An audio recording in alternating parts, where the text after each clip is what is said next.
Hi everybody, this is Sam, and this is episode 48 of the VictorPrep Vocab podcast. I'd like to get started with another quote, one from one of my favourite books. Follow me, reader. Who told you that there is no true, faithful, eternal love in this world? May the liar's vile tongue be cut out. Follow me, my reader, and me alone, and I will show you such a love. That's from The Master and Margarita by Mikhail Bulgakov. A really, really amazing book. So, let's get started with our words. In our last episode, we covered ford, commensurate, imprecation, and politic. Ford, that means a shallow place in a river or stream that would allow you to walk across or get across. Commensurate, that means corresponding in size or proportion, so the salary was commensurate with your ability. Imprecation, that means a curse, so maybe shouting something nasty at someone. And our final word was politic, that means wise or sensible. If an action is politic, it means, given the circumstances, it was a wise choice of action or a sensible choice of action. We have 4 new words now, and our first new word is eclectic. Eclectic. It's spelled E-C-L-E-C-T-I-C. Eclectic. Eclectic means a style or taste that derives from many different sources or many different diverse sources.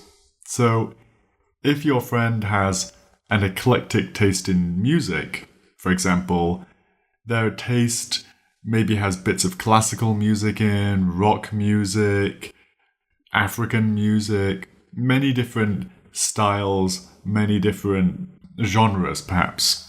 So, eclectic means wide-ranging, extensive, comprehensive, maybe. These are all synonyms. Broad-based, maybe. Eclectic also refers to a branch of ancient philosophers who didn't really belong to any particular school of philosophy, and they picked different pieces of philosophy that they liked from different schools of philosophy. And so they were called the eclectic philosophers because their own taste in philosophy was derived from many different styles of philosophy. So think of someone you might know who has an eclectic taste in something, maybe an eclectic taste in books.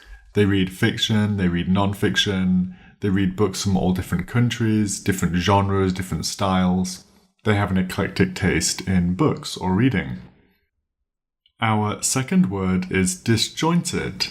Disjointed. That's D-I-S-J-O-I-N-T-E-D.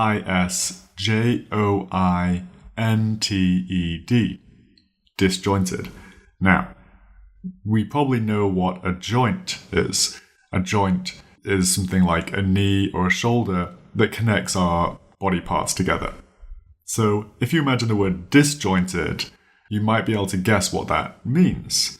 If something is jointed, it's connected together. If it's disjointed, it's disconnected or not connected together. So, disjointed means lacking a coherent sequence or lacking a connection. That can mean physical things, but it could also mean information. So you could say, the book wasn't very good because it was quite disjointed. That would mean the book didn't follow a very good structure, maybe it was incoherent. Some synonyms of disjointed are unconnected, disconnected, fragmented, discontinuous, disorganized, muddled up, jumbled, confused. You could even say you feel disjointed. So imagine those times when you wake up and you were just in a dream and you feel kind of half asleep and you wake up and you're not really sure where you are. At those moments, you could say you are feeling disjointed. So you could think of a time when you felt disjointed, or perhaps someone you know felt disjointed. Our next word is a really nice sounding word. I love this word. It is lugubrious. Lugubrious. That's spelled Lugubrious. Lugubrious. Lugubrious sounds very complicated, but it has a very simple meaning. It just means looking or sounding sad. So if something sad happens and you see someone moping around and looking sad, you could say that person is lugubrious. So personally, I think lugubrious is kind of a sad sounding word. It certainly doesn't feel like a happy word. So for me, I always found lugubrious quite easy to remember. So just think lugubrious. I'm feeling so lugubrious. It doesn't sound like a very happy word. So perhaps that helps you. I was trying to think of a better way of remembering it, but honestly, I found it quite difficult. So lugubrious.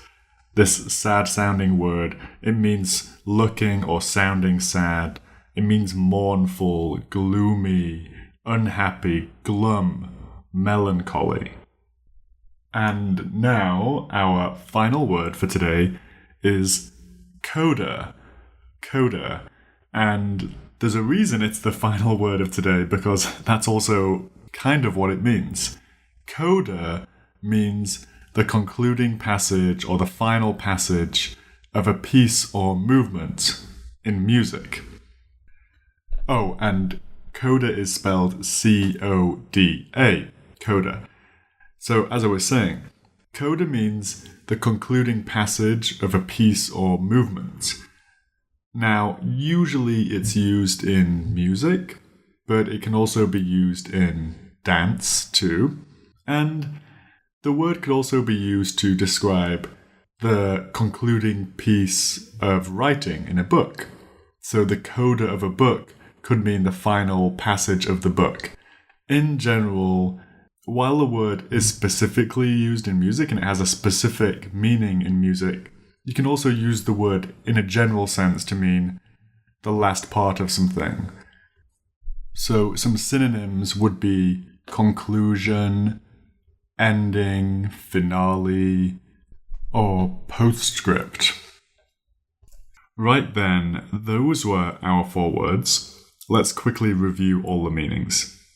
The first word was eclectic. Eclectic. That means deriving ideas or taste from a broad range or a diverse range of sources. So having an eclectic musical taste.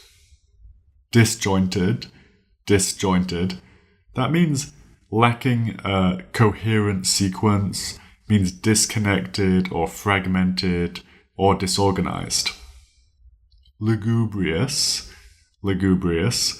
That means being sad or looking or sounding sad or unhappy. And Koda. That means the last passage or the concluding passage of a piece or movement.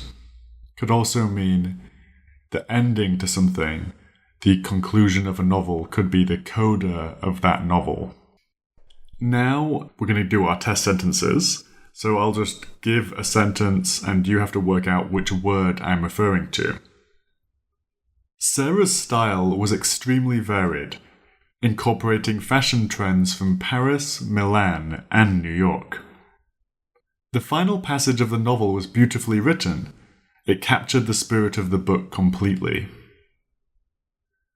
The politician's speech didn't go down well with his audience. It was complicated, hard to understand, and the points didn't seem to follow each other logically. When she left her family home to leave for college, she looked back one final time with tears in her eyes. Those were our words for episode 48. I just wanted to answer a question I got in an email recently. Someone was asking why I do the podcast. Well, the reason behind it is I really personally enjoy learning words. I love reading. I love books. I love poetry. And I believe that learning new words, improving your language skills can be really fun, can help you express yourself. I think words are beautiful things, and poetry and novels are something that can change your life.